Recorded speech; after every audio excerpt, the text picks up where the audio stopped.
Hi, it's William Wagner for On Second Thought. We're here at Chuck E. Chan's baseball park in Fresno, California, where thousands of Tea Party activists are gathering right now to hear speeches. We're going to go in and see that. Stick with us. The American Republic, the most prosperous and successful in the history of the world. And I cannot explain or excuse the failed Republican leadership during the Bush years.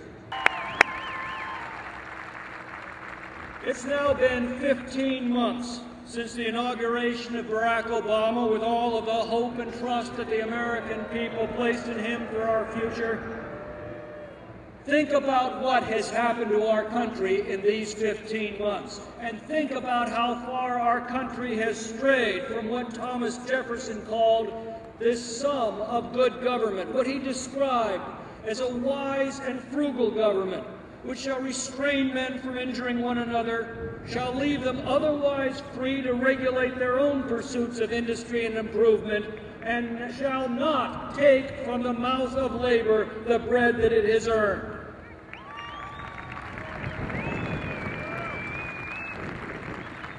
We're now running the biggest peacetime deficit in American history. We have run up more debt in the last 2 years than George Bush did in the last 8. Our deficit this year alone is nearly $6,000 for every man, woman, and child in the country. That is all money that you are obligated to repay as future taxes, just as surely as if it appeared on your credit card statement this month. They've used our tax money to bail out failed corporations, paying out huge bonuses to the very people who created the mess in Wall Street in the first place. For the first time in history, the full faith and credit of the United States is now in imminent danger of being lost. And that becomes the most critical national security issue ever to confront our nation, because before you can provide for the common defense, you have to be able to finance it. This administration set in motion conditions that threaten to destroy not only the solvency of our Treasury, but the very value of our currency itself. They have seized control of automobile manufacturers and dealers, banks and financial service companies. Last month they seized the student loan industry, and they have now seized 1/6 of the American economy, and put the same people who run the IRS and FEMA and the post office in charge of our doctors' offices and our health care, including the unprecedented power to order every American citizen to purchase health insurance policies that must meet every new mandate established by the federal health czar. If that doctrine stands, there is nothing to stop the federal government from ordering you to make any other purchases that the federal government believes you should make. We've watched the President of the United States apologize for American arrogance to the most despicable tyrants on this planet. And when Americans across the country have stood up to protest, they were called un-American by Nancy Pelosi, evil-mongers by Harry Reid, and, get this, potential domestic terrorists by the Department of Homeland Security. But all of this isn't happening in a vacuum. Something is stirring across our nation, something that we haven't seen in many decades, something that the Obama left doesn't understand and cannot possibly comprehend. It is called the American spirit, and it's back. It's right here at this rally today. It's in every town hall. It's appeared every time our freedom's been threatened, and it is returned in our time. John Fund of the Wall Street Journal tells the story of Major Pitcairn, the commander of the British regiment that attacked Lexington and Concord in April of 1775, thinking there wouldn't be any American resistance as they marched up from Boston. Instead, the American people rose up and utterly decimated his troops. At one point, he turned to his second in command and shouted, "My God, where did all these people come from?" Well, John goes on then to recount returning to Boston as a journalist himself for the final debate in the Massachusetts Senate race this year. There was a huge group of Tea Party activists on one side and a much smaller group of purple-shirted SEIU demonstrators on the other. Well, John decided, just for fun, to roam the dispirited SEIU crowd to see what was being said. And as he circulated in that group that was completely outnumbered by the Tea Party activists, he overheard one of the SEIU organizers turn to another and say, "My God, where did all these people come from?"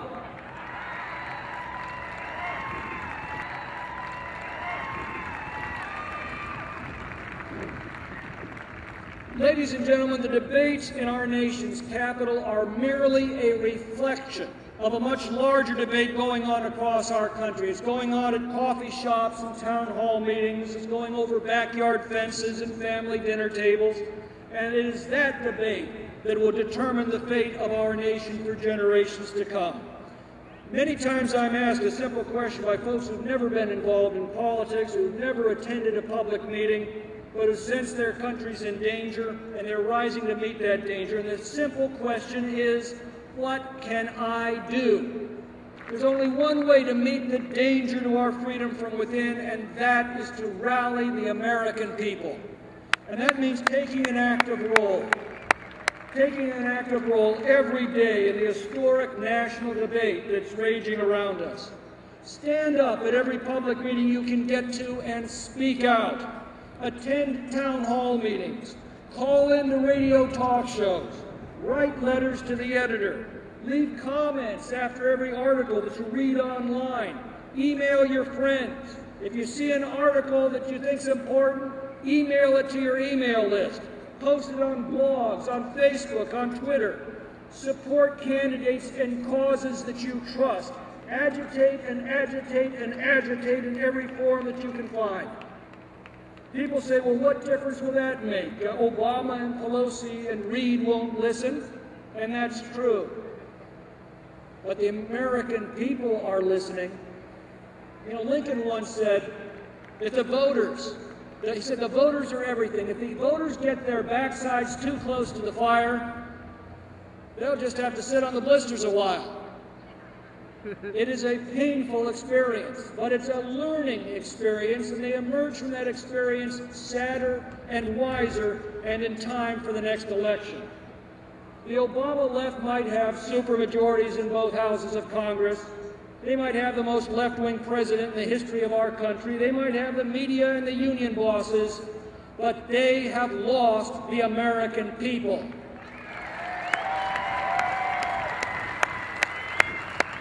So your voices in every forum that you can find every day have made the difference. And if you'll just keep it up, just keep doing what you are doing today, every day, history guarantees us the outcome. You will have saved our country. Now, people say you must be awfully discouraged in Washington right now with all that's happening. And my honest answer is no. On the contrary, I have never been more encouraged and more optimistic about the future of our nation. I would be discouraged if the American people were shrugging their shoulders and saying, well, maybe this freedom thing's a little overrated, maybe we ought to give socialism a chance. But that's not what they're doing, that's not what they're saying. They are rising up in defense of their freedom in a manner that we haven't seen in our lifetimes.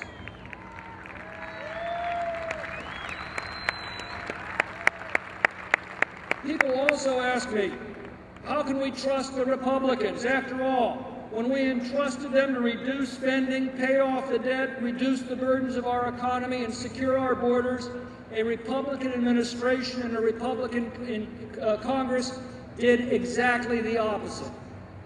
Well, you folks know how hard I fought against that very regime in Sacramento all those years, and I cannot explain or excuse the failed Republican leadership during the Bush years.